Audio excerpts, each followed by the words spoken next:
Friends, कैसे हैं आप लोग? आई होप बहुत अच्छे होंगे। और मैं एडवोकेट रेखा सिन्हा आप सबका वेलकम करती हूँ अपने यूट्यूब चैनल पे।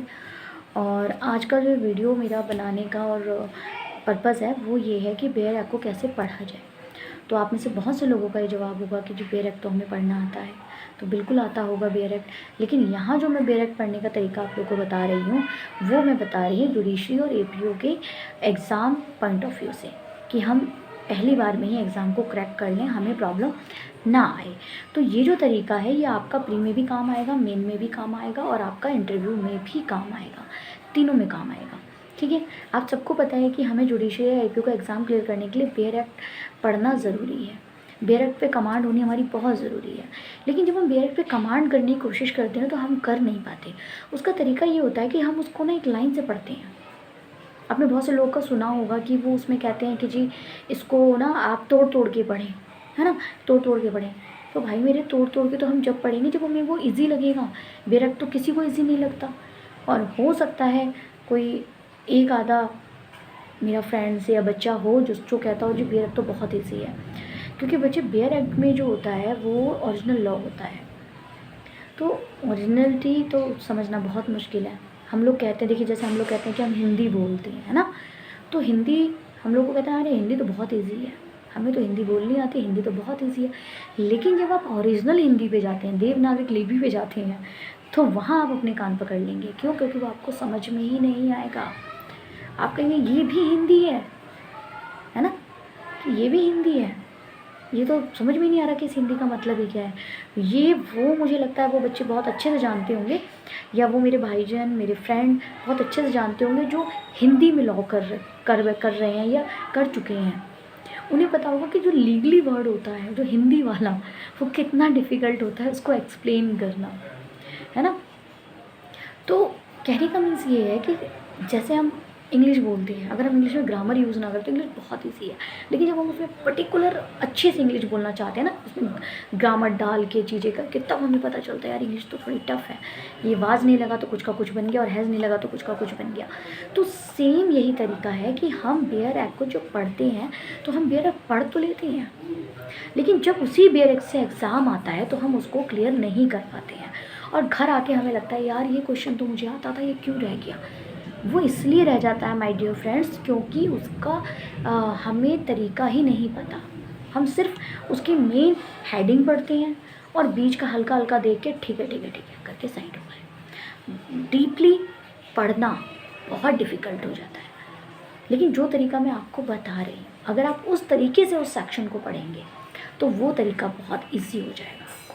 तो सबसे पहले तो हमें ये जानना बहुत ज़रूरी है कि बेयर एक्ट को हम किस तरीके से पढ़ें कि हमारा जो एग्ज़ाम है वो क्लियर हो जाए। तो my dear friends, bare act को पढ़ने का जो तरीका है वो 8 तरीके हैं। ठीक है, जो अक्सर एग्ज़ाम में क्वेश्चन भी 8 तरीक़ों के ही आते हैं, इससे बाहर कुछ नहीं आता है। ठीक है, तो पहला होता है इंडेक्स बेस्ड क्वेश्चन। तो इंडेक्स बेस्ड क्वेश्चन क्या होता है? जो आपके सेक्शन वाइज क्वेश्चन पूछे जाते हैं। जैसे आपसे पूछ लिया जाता है कि पब्लिक प्रोसिक्यूटर किस में है ना, और आपका पूछ लिया जाता है कि सेशन कोर्ट की पावर किस में है, ठीक है ना।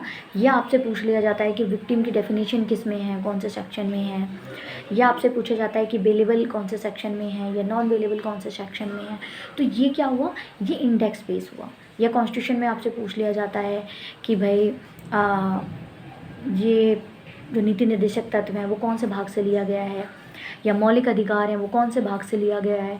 तो ये सब क्या है? ये सब इंडेक्स बेस है। ठीक है, दूसरा जो इसका तरीका है बेयर एक्ट को, देखिए फर्स्ट तो ये हो गया, जब आप बेयर एक्ट को पढ़ें तो पहला आप देखें इंडेक्स बेस्ड। ठीक है, मैं ये नहीं कहती कि आप ऊपर से इंडेक्स को पढ़ दें, नहीं। जब आप अपना शुरू करेंगे बेयर एक्ट को पढ़ना सेक्शन 1 से, तो आप उसमें लिखते चलें कि सेक्शन 1 क्या कहता है।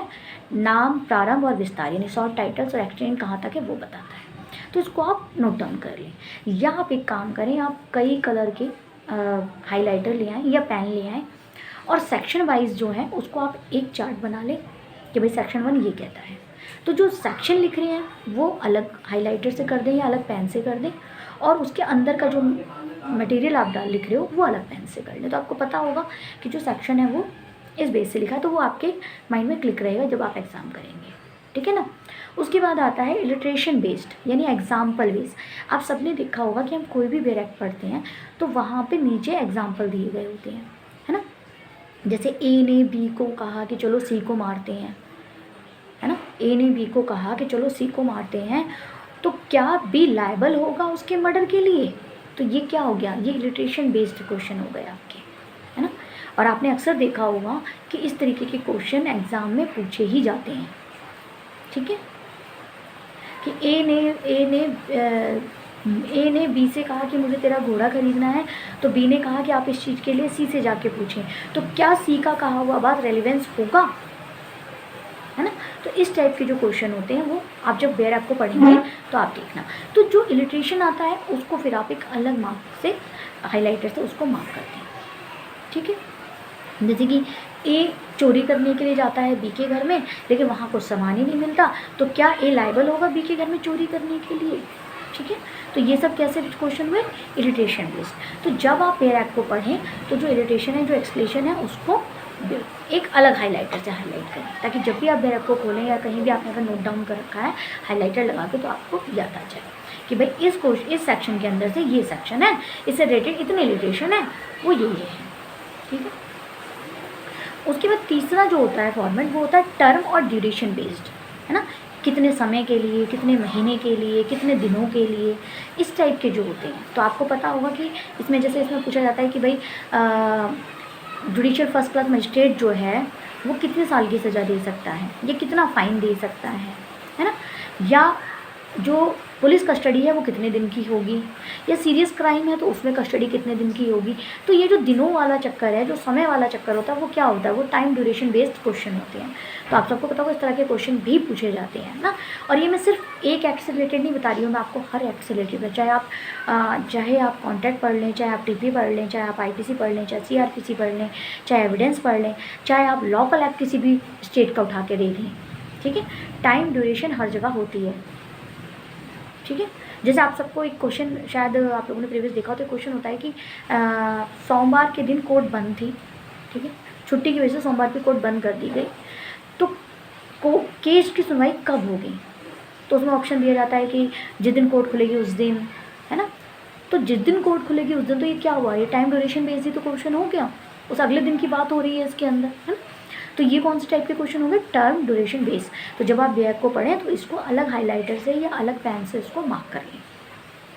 सेक्शन वाइज बता रही हूँ मैं, हर सेक्शन में जब आप जाएंगे तो आपको सेक्शन खुद बता देगा कि मैं टाइम ड्यूरेशन बेस्ड हूँ, या मैं इलिट्रेशन बेस्ड हूँ, या मैं इंडेक्स बेस्ड हूँ।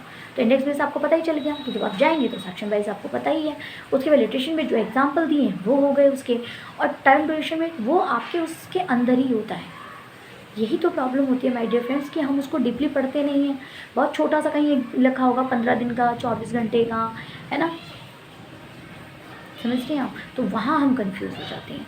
उसके बाद आता है डॉक्ट्राइन बेस्ड, यानी सिद्धांत पे आधारित जो क्वेश्चन होते हैं, जैसे रेस्केस सिद्धांत हो गया, है ना।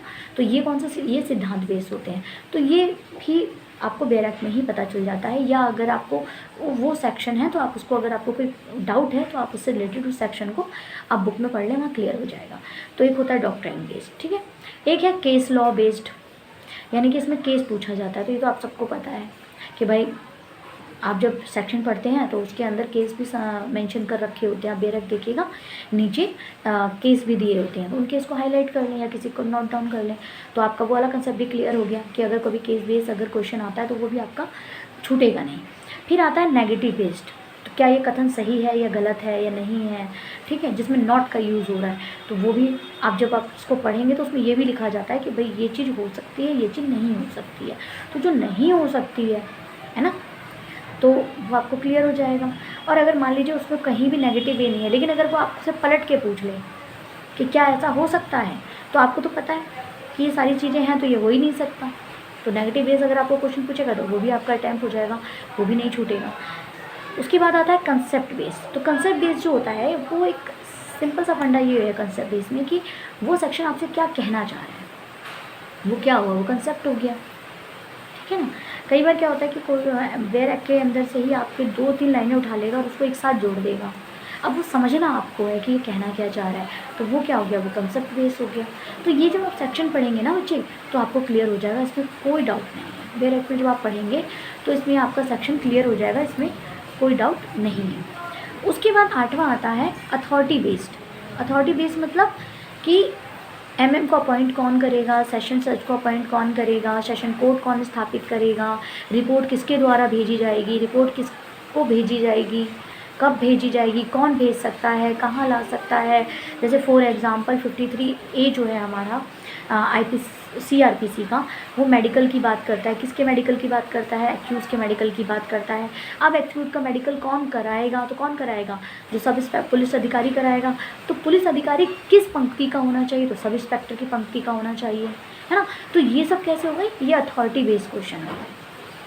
सेशन कोर्ट कौन स्थापित करेगा, या आपका जो सरकारी वकील है उसको कौन अपॉइंट करता है, ठीक है ना। तो ये सब क्या हो गए, ये आपके अथॉरिटी बेस्ड क्वेश्चन हो गए। तो ये मिला के आपका सारा जो है, ये आपका बेयर एक्ट पढ़ने का तरीका है। तो जब मैं बेयर एक्ट आपको करवाऊंगी तो मैं उसमें ज़रूर ही आपको बताऊंगी कि कौन सा सेक्शन अथॉरिटी बेस है, ये टर्म ड्यूरेशन की बात कर रहा है, ठीक है, कहाँ से क्या है, तो वो मैं आपको बता दूँगी।